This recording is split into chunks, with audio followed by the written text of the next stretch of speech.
Nalazimo se na stazi na kojoj sam napravio prve svoje korake, karting staza Rauš u Novom Marofu, a danas na brdima borim se rame uz rame sa legendama hrvatskog motorsporta kao što je Niko Pulić.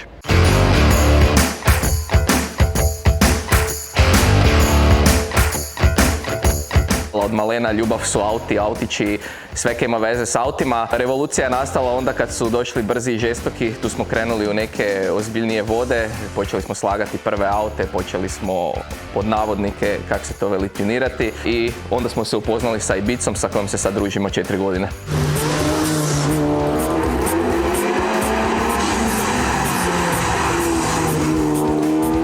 Sam automotorsport je u Hrvatskoj dosta slabo zastupljen u odnosu na ostale zemlje iz regije ili iz svijeta. Tu u našem kraju ja sam u pravilu možda i jedini trkač, u pravilu jesam jedini trkač koji vozi više prvenstava na području Hrvatske. Pod to se smatra znači brdo, formula driver, slalom i neke discipline koje sam ranije vozil.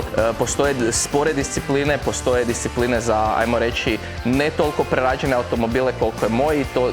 Te discipline su idealne discipline za neki početak, za ulazak u sam motorsport. Moj karakter je takav da volim juriti i to me je dovelo do brdskih utrka, znači krenuo sam isto tako koji svi od nekih sporijih disciplina tipa OSV slalom, pa je to išlo na kronometar, pa je to išlo na formulu driver, znači formula driver je za one koji ne znaju, ajmo reći, skraćene brdske staze sa nekim uspornicima, pa do, evo sad sam u zadnje vrijeme počeo voziti brda, znači to su full otvorene staze. Jako je opasan sport, opasan je za vozača, za gledatelja i za suca, kako mi to volimo reći.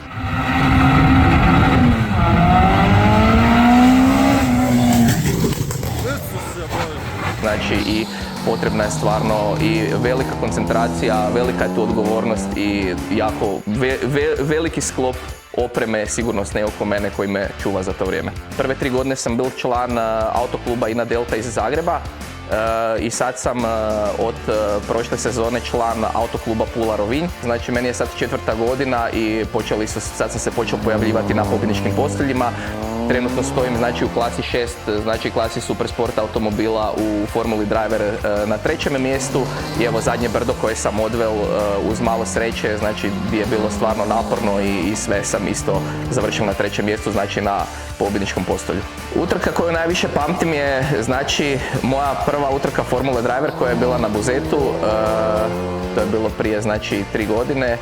To je bila prva brža utrka koja je bila puna adrenalina, puna strahova. Ne smijem zaboraviti utrku u Novom Marofu, znači to je utrka koja mi je donijela prvu generalnu pobjedu. Bilo je nekih 120-130 automobila iz Slovenije, Hrvatske i šire i tu sam napravio svoju prvu generalku, mi to tak zovemo, znači to je kad si prvi u generalnom poretku od svih automobila, znači opasna situacija je čim sjednem u auto, znači čim krenem je opasna situacija do čim dođem kad krene ono neko olakšanje i relief. Sam trkački auto se uvelike razlikuje od serijskih automobila, krenuvši od samog motora. Moj auto trenutno raspolaže znači sa 3 mape, 280, 300 i 320 konja. Auto ima prerađene kočnice, kompletni prerađeni ovjes, sigurnosni kavez koji me štiti u automobilu, sustave za gašenje ili halon ili vatrogasne aparate. 90% toga na automobilu smo napravili